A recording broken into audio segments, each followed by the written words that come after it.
Hello, my name's Paula Cunningham and I'm coming to you from my kitchen in Belfast, and I'd like to thank Paul Maddern and Stephen Gordon for all the work they have put into this, and indeed everybody at the John Hewitt Society for making this possible. And it's been a real joy each week to look at and listen to the clips that have been broadcast thus far. So thank you very much.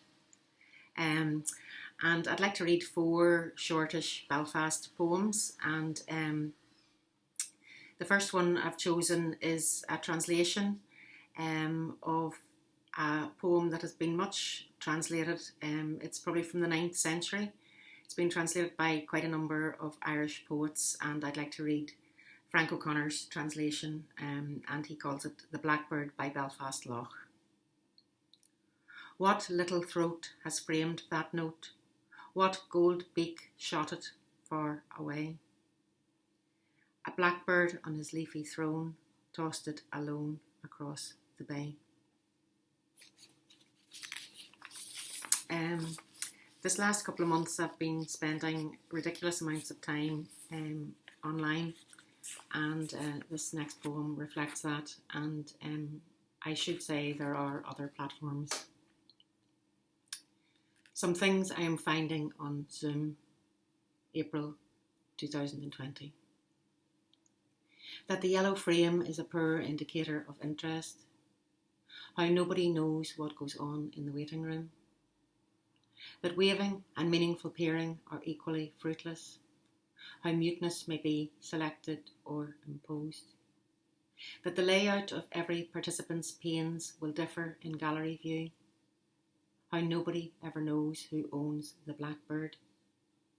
That people in rural Tyrone are frequently frozen. How to gaze past the edge of the screen is to enter confession.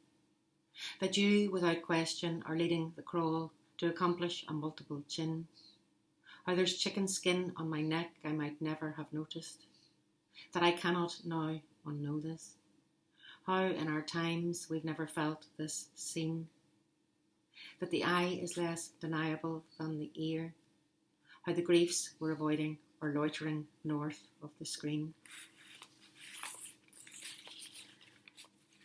St Malachy's Church is one of my all-time favourite churches. It's in the centre of Belfast, close to the markets, and it's got this wonderful ceiling, and it's just a really beautiful church. And this poem was written for my friend Marty Crickard and his wife and family at St Malachy's Church. I came to light a candle for a friend, but Jesus had a really bad moustache, and those were only pinpricks in his palms, so I passed on. I came to light a candle for a friend, but Joseph's hands were manicured and soft as very liquid hands. I could not light one there, so I passed on. In the corner was a fellow with a coiled robe and a tonsure like a saucer.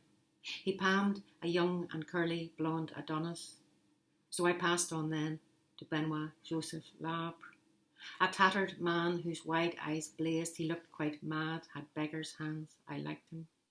I lit 24 candles, didn't pay, and nicked this book on him before I left. I did all this in honour of my matchless absent friend, whose honest, calloused workman's hands maintained the half of Belfast, and nothing's been the same since he passed on. And I'll finish with a poem called A History of Snow, and it should be read in a strong Belfast accent, which I don't have, but I'll do my best.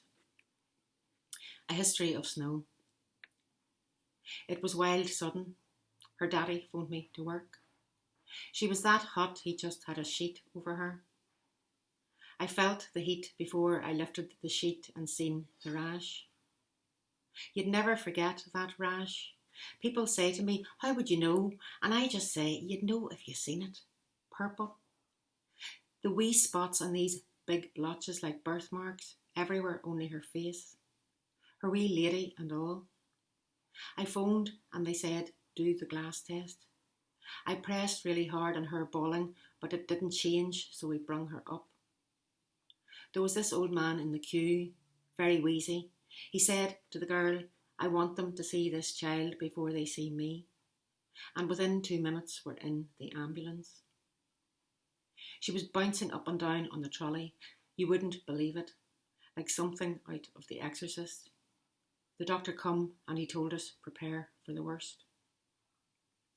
She's a bit of hearing loss, that's all. In big rooms like, but she's grand. They say it'll all come right. The ear adjusts. Her daddy brung her in snow in a lunchbox. She'd never seen it before.